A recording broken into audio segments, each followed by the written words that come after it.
Hi, my name is Abhishek. I'm a legal intern at Lexis and Company. So today's my topic is women's safety and how it can be efficiently enacted. So before proceeding with the topic, I request you like, share my videos and subscribe the channel LexClick. So why women's safety? So in the old days, the women were restricted to the four corners of this house and only did the household and childbearing work. But after globalization, this changed dramatically. And now we see women working in every section of society, from dealing with cases in top corporate businesses to driving public buses. Although their work had significant improvement in these past years, the public perception regarding them hasn't changed much, to be honest. So they are still being objectified and humiliated in every sphere of work. This is such a shame considering the fact that centuries have passed since globalization. So, in order to mitigate the problems that are specific to women, we need to understand the core issues behind them and the reason as to why they occur in the first place. So let us talk about first challenges and the hurdles in the past. So earlier, women used to face problems pertaining to child marriage, the Devdasi system, Sati Pratha, etc. Although I am delighted to inform you that these kinds of norms are mostly eradicated from our country, and there still exist many problems in the modern day which women are used to facing and which need to immediate recognition. So let's take a look at some of these problems. Like first is gender discrimination. So the first and foremost problem being discrimination on the basis of gender of a person. It is quite prevalent in our country and mostly concern the women of our country. For example, due to the patriarchy in the mindset of people of our country, women are considered to be inferior when compared to men. This this has led to many women quitting their jobs and letting go many opportunities in life and could have been fruitful to them. And the second one is violence against women. So women of our country are facing several kinds of violence every day. It has become a sort of routine for us to hear such news on a daily basis. We have to ask ourselves why most of the victims of these kind of violence are women. What kind of violence are what kind of education are we providing to the people of our country, that there is such a vast difference in the treatment of man and woman, and why is there certain mentality prevalent in the country regarding how women should be behaved. So there are questions that require deep contemplation and serious awareness. Even in this uncertain time like the COVID-19 pandemic, the domestic violence against women is all the more growing, and the reporting cases increased significantly during the lockdown period. This means that they are facing violence, brutality even inside their homes, and surely they aren't safe. Female education. So the percentage of educated women in India is still very low compared to other countries, especially in the rural areas in which the more aggravated forms of the above mentioned problems take places. And the unemployment. As mentioned earlier, the women are facing humiliation in all sphere of work, and this is the reason why most of them quit, leading to an escalate rate of unemployment. Even for the women who stay in the job, the path isn't very easy. The bosses in their organization intentionally give them more work and constantly make them look inferior to their male counterparts. So again, the main factor behind the practice can be attributed to the perception and mentality regarding the women in society. The dowry system. When we are thinking about the problems associated with women, we cannot forget an ancient practice still holding its place in the modern era, the dowry system. It is mind-boggling to imagine that practice of this sort is still prevalent in our country after seeing such a vast development. So let us talk about the solution of this. So the government says that the security and safety of women and children is the utmost priority for them, and Ministry of Women and Children Development has initiated many the fruitful enactments that have helped the mitigation of some problems. The fact is that there are enough laws in the country that cater to the specific legal rights of women and provide them a remedy against many kinds of problems. And while making them aware of their empowerment and security, these, if implemented properly, could easily eradicate most of the problems that women are facing right now. The question here isn't about the enactment of a new law, but of proper implementation of existing laws, which could make a huge difference in the quality of life of women. So, how it can be done? by the role of the government.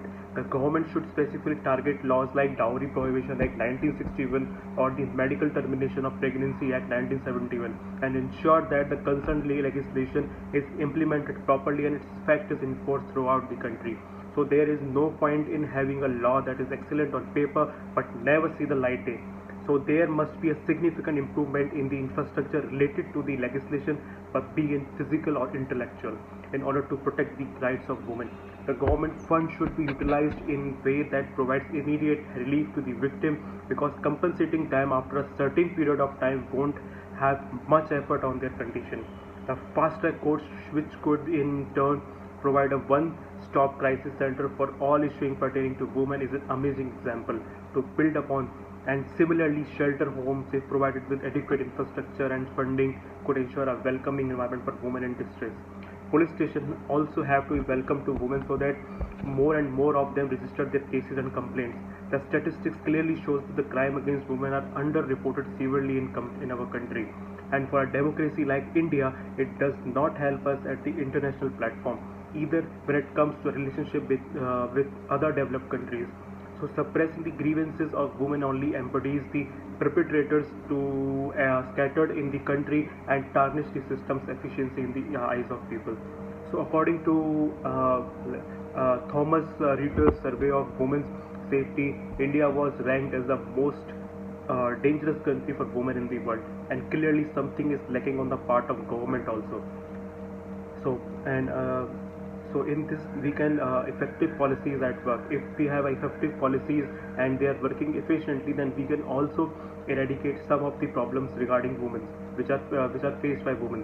And corporate companies also have to play their part in making effective policies that deal with sexual harassment at the workplace. They have to formulate policies in such a manner that respect the dignity of women and allows them to register their companies conveniently. So without having to go through n numbers of personals and ensure that they don't walk away due to the same. And although new amendment to the sexual harassment women at workplace 2013 have mandated companies to establish a complaint center at each of their branch with women officers, they have to ensure that those measures are actually being followed in such and every branch and check on that every few months, ensure its effectiveness. And also they should invest in things that encourage cultural organizational behavior in their corporate offices, where man and woman can work freely without any kind of fear of harassment or pressure. The workplace should be a place where everyone is able to work comfortably, and anything besides work should be done by taking prior consent of all the works involved in it. And the next one is education. So earlier we discussed the alarmingly small rate to educate women in India. The only way to counter this problem is providing equal access to equality education from the start. If we educate young girls, they would get to know about their rights and multitude of opportunities awaiting them. As a result, more and more of them would fight for their rights. This way we can help them helping themselves, like Beti Bachao Beti Padhao scheme is one such example to build upon.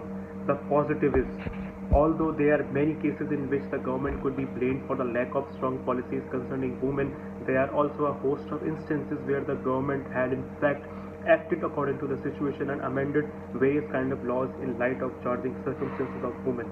The criminal law amendment 2013 relating to sexual offences, and in 2018 relating to the death penalty for the same offence if committed on a girl.